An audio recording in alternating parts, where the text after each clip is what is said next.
for me, that's sort of that's concerning because I think everybody should be taking physics, and I'd like to see and share different ways of maybe boosting enrollment.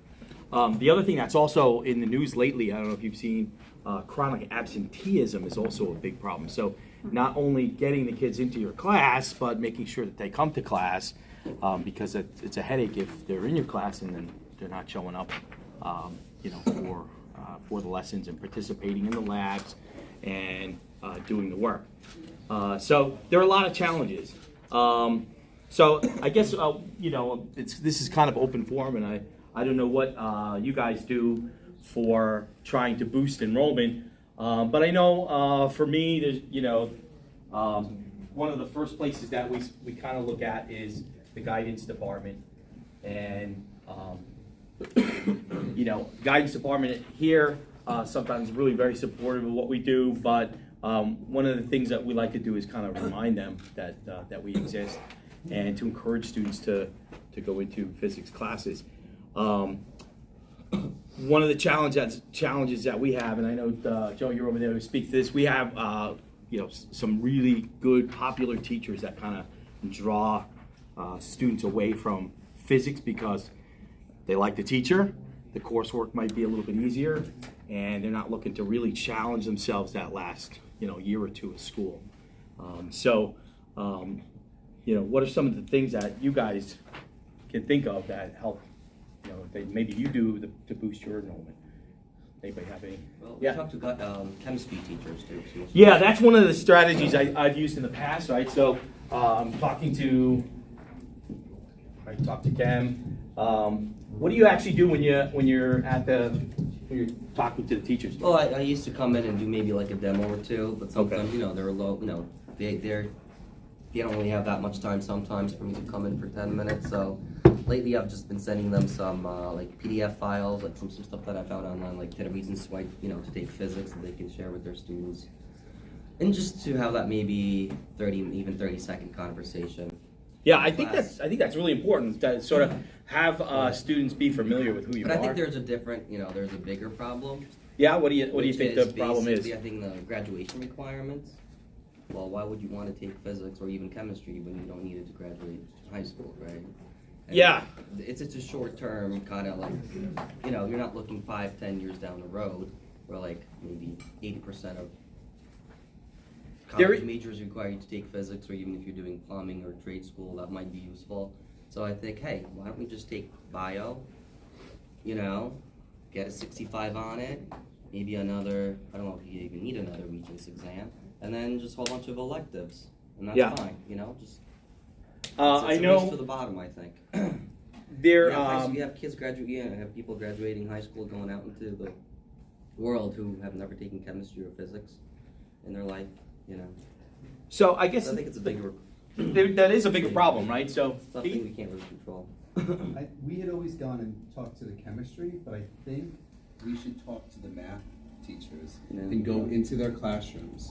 I think there's like this donut hole of pandemic kids that really are not comfortable with math. They just don't have the the number sense of seeing it, and it's this procedural subject that physics is very procedural to me, whereas it's not like you can learn the parts of a shoe, you can learn how to tie a shoe. We're the tie the shoe group, so why you need to talk to the math people? And I feel like they're so scared and they're weak.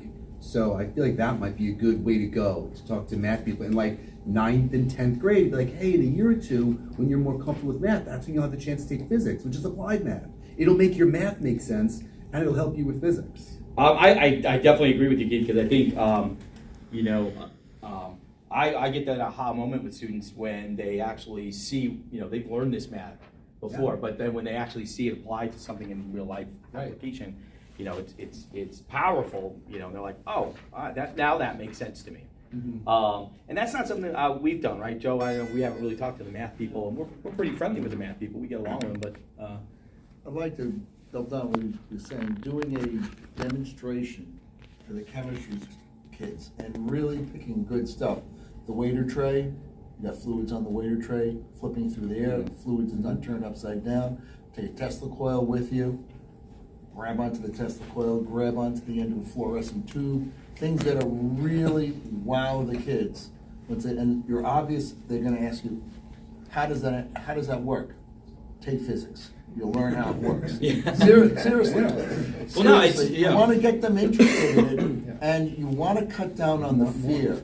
I always tell the kids that they hear, oh, it's all math, and I tell them, if you got through the first algebra class with no problems, you're gonna be okay here. Now, if you're the kind of kid that had a lot of trouble with your very first algebra class, then you might want to consider that might be too much. And when you hear them give a reason, an honest reason that makes sense that maybe it's not for you, they realize you're being honest with them, and it works out pretty well. I used to get a lot more kids by doing it. You've set up with the chemistry teachers. One of you got 10 minutes, I can roll in here with my car, do my little demonstration, and it really makes a big, big difference. Well, and one thing I find with the math too is if they have a basic level of math, they don't have to be that good at math, because you know that you end up teaching them the math again anyway. And I've had situations where the kids haven't seen the math, and you have to I've had kids that have seen the math, but they'll tell you, oh, I don't know what you're doing there. Like, you have done it. I know you have, because you took so and so's class in math. Yeah. It's a little counterintuitive, but even going down to like the middle school level and showing them, like how Bill was saying, show them those demos where they can see things, ask those questions, because that's the time in their life where they're going to ask all those wow questions. That's where their curiosity is like at an all-time high at that age, where it'll hopefully send them into that arc in at high school. Because for me, that's where I had it, was in middle school, and that drew me to. I would agree with that too. What we've done, Rob, I'll get to you. Joe and I just recently we took over the STEM club, and we're taking over all the science related stuff. And we're also the Science National Honor Society. We just took that over too. So one of the things that we're using those two clubs to do is to actually go out to the elementary schools, and of course we're physics guys, so that's what we do. Those kids down in elementary school, they're getting physics, lessons and demos and things like that. We bring the high school kids down there to do that, and they get really energized too, and they bring their friends and stuff. So I think clubs is another way that you can kind of pull together interest in a school. Because I'll tell you, we've dragged a lot of kids that probably wouldn't have otherwise come unless we pulled them and had them participate in that. Yeah. We do. This is something maybe y'all do it, but we do a bunch of our stuff in the hallway, right? We have robots going up and down the hallway. We do, Newton's laws with bowling balls rolling at constant velocity up and down the hallways. Slinkies, robots, bowling balls. I think those are the three that come to my mind. And of course, the kids walk by and they say, There's Regents and AP1. So we'll do one that includes vectors where they have to map out the robot going from one spot to the next spot, driving around, obstacles on the course. So the kids get a lot of visibility into what we do just as they're passing through the hallways, and that helps with a lot of buzz. And the administrators love it. Oh, yeah. Right? And I would agree with that. I'll add in a tug of war when you do forces. You could do a three-way tug of war. That's another way to do it. Rob, I missed you. What were you going to add to that? Or do we? So actually, a big thing, we do a lot of stuff in the hallway too. So we also do loud and proud is my motto. Oh, yeah. Tenure's great. And what are you going to do? Hovercraft, loud and proud. That's it. really Like good. we go outside, we'll do speed of sound lab. We got an air horn on the other end of the field, and we're just whacking it a couple times towards the school. And everybody, well, what was that? What's the giant water balloon launcher? What's this? What are you guys doing in the hallway? What just exploded? And so it gets that attention, to get them in there. But the other thing that we did in our school, so we offered 4 physics courses. We're up to 7 different physics courses in our school. And I think it's 98% of our juniors and seniors take physics. Both 98% of the juniors take physics, and I think it's somewhere around 50 or 60% of our seniors take physics. Are these multiple levels of courses? Yeah. So how many different levels? Yeah, and what we did is we opened up 2 conceptual physics courses that are both NCAA approved. So students who may not be taking physics can now get the credit that they need to play the sports, but are also still doing the physics. We also introduced we call it the Physics X class, And it's for those students who take Regents but aren't quite at the Regents level and need that little extra support. And it winds up making it like a double period every day for them, but they have a different physics teacher during that X period that can help them, which it's made light years of differences. We're also big proponents of not saying no to students for the most part. We'll advise them, maybe AP1 is not the course that you want to be in. Your math might not be there. But if you want to try it, then let's do it. But you got to be okay with whatever the outcome, may or may not be. But that's, we try to, I don't want to say cater to everybody, but we try to open it up as much as possible, and it's led to huge enrollments. For us, we used to that point, we used to do a math test probably 15 years ago, where we would, when I first started, the teachers were like, well, we want to weed out the kids that don't pass this math test.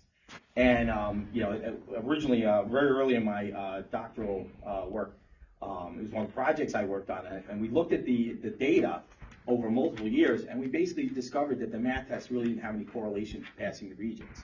Because the physics teachers were teaching the kids what they needed to know anyway. So yeah, letting the kids, dive in and see what they're what they can do is really powerful. Yeah. Maybe it's specific to our school, but one thing that I found out, we've done a lot of research on this, our role instead, bribe the kids to honors credit for a Regents class, because a lot of kids are not taking physics in our school purely for the reason it would hurt their GPA. But a lot of, as we earlier said, you only need 3 years of math and science to graduate, not 4 like the other subjects. So by their senior year, I found that there's a ton of students that are actually either honors or AP level in all the humanities. And then we also give honors credit in our school for some of the business classes. So there'll be students that have an all AP honors schedule, a lot of students, well over 100, but we don't have 100 kids in physics, that are purely not taking physics because their options are Regents physics or AP1. And they're not taking Regents, they can't do AP1, I shouldn't say can't, but they're afraid to take AP1, and they don't want to take the Regents physics course because ultimately even getting a 96 will lower their GPA. Well, and I teach C to seniors, and one of the things, it's unusual for me to get, the valedictorian or the salutatorian class. Yeah. It's I think I've had one in the years I've been teaching, and I think there was one previously with another teacher. They're afraid, they don't want to mess up their GPA, because they're competing for hundredths of a point, right? Yep. Yeah. We do a community science night, so we do 3 of them throughout the year, and luckily for my friends, it's paid, which is nice. But getting it's usually a lot of elementary students or middle school students. We have the high school honor society come in and help, but it's different stations and getting the community excited. If your school allows it, our bosses wouldn't let us do it, but liquid nitrogen, you can do liquid nitrogen ice cream. You can do a bunch of Tesla coil stuff. You can have the robots come in. We have the robotics team come in. You make it a multi-departmental thing and get the parents knowing what it is, because maybe they didn't take it in high school. They have no idea. Yeah, That's really a good point, right? Really good strategy. We're having our first, not our first, but we have a community picnic night about a month from now. And we're trying to get some of our honor society kids and our STEM club kids to put some stuff together for that. And it's open to everybody in the community. So we're hoping that can maybe drum up some business too. Yeah. So we got to the guidance department this past year. I know some of the people that were in here looking at Stony Brook. We did the quantum computing conference, and they had a slide up there that really resonated with me, which was the biggest predictor of whether or not a kid graduated from college with a science degree was whether or not they took physics. Oh yeah. So we have a lot of kids who are specialized. They said, I'm going to be a bio major, I'm going to be pre-med, I'm going to be chem, I don't need physics. Yeah. And so we got to all those kids, and I think we have a new section of AP next year and a new section of Regents. So we doubled, we got another 20, 30 kids in each. Yeah, one of the things, the precursor for that is 2 years of physical science, right? So, if they've got a chemistry under their belt and they've got physics under their belt, the likelihood that they're going to graduate with a career in a major in STEM goes way, way up. And one of the things that it can be is a quality of life issue, because these folks can get real well-paying jobs once they get out there and have degrees in science. And Long Island is this area in particular, from Stony Brook out to Calverton. We're trying to build a science corridor that's going to have some high-paying jobs and high wages. Yeah. I think timing is also important because at SciAsip they have a programming day. So like the week or two before that, going into the chemistry classes Yep. with really exciting demos Yep. has a big payoff. Yeah, having the physics teacher go in and Yeah, do. Yep. like we would go in with, this is going back a few years, but we go in with 3 physics teachers into a chemistry class. Each one of us would do a quick demo. Okay. And some of these demos are very powerful and enlightening for the kids. The kids have a lot of fun with them. Oh yeah.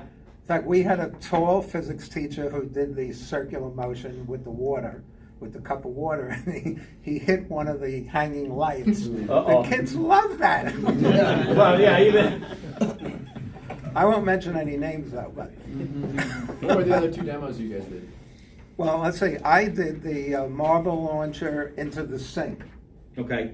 And it's challenging, but when you know what you're doing, you can hit it every time. You know? Trick is knowing what you're doing. That's the Yeah, thing, well, right? you're the teacher though. I mean, Oh, you're oh, doing yeah. the demo. Yeah. Yeah, and I Yeah. forgot what the third person was doing, but Yeah, getting that attention focused on you for a while. We do out in the courtyard a water balloon launch with the big, stretchy water balloon launchers, and it's surrounded by classrooms. So we usually try to pick a day like right before Thanksgiving break or whatever, because we drive everybody wild over there with the balloons launching, and it's just really it's just fun. Yeah. As far as that last year, like I had a lot of kids in the class. But they were only in it because they heard that there's a field trip. So I don't know how many schools go on the field trip. Yeah. That's us. We kind of did away with the field trip after COVID, and this is the first year actually in a long time that we're getting back to it. So we're going to go to Adventureland next month, and I don't know. Speaking of which, if anybody has that Adventureland labs or anything like that, we'd be happy to grab them. But we used to go to Six Flags. Logistically, Six Flags is also a great trip, but it's a little more involved. Adventureland, we're going to do in a day. We're going to come back, and we'll be back by the end of the day. And I think it'll be great. Oh, all hands went up. So I just did this because I'm going to teach engineering course this year, and I just took a Topgolf, and they have a physics Oh, really? trip too, and it's like $12, 2 hours of golf. Well, that's right in town for us, so we, Yeah, they show them the facility, they have lab packets and everything else. It's That's good to know. I didn't know that. Really? Wow. Jerry, you were going to say something? Yeah, I mean, I haven't been out here in 14 years, but back then I was always amazed at how that Six Flags trips, kids would say, I took the class because I want to go to Six Flags. Yeah. It's like, what, one trip you can Yeah. do yourself with your friends, but they used to make a difference. I assume it still might. Well, and the thing is, if you do take that trip, or actually, if you do that trip in your school, it might be worthwhile to ask the kids like the first day of school, why are you here? Oh, I want, because I didn't really recognize that power that trip had, and it has a lot of power. It really does. So I get a lot of overlap in sports and physics because I'm involved in so much stuff. But that's a good place because every single sport has physics in it. So not a lot of them want to hear that necessarily, but that is a place to recruit.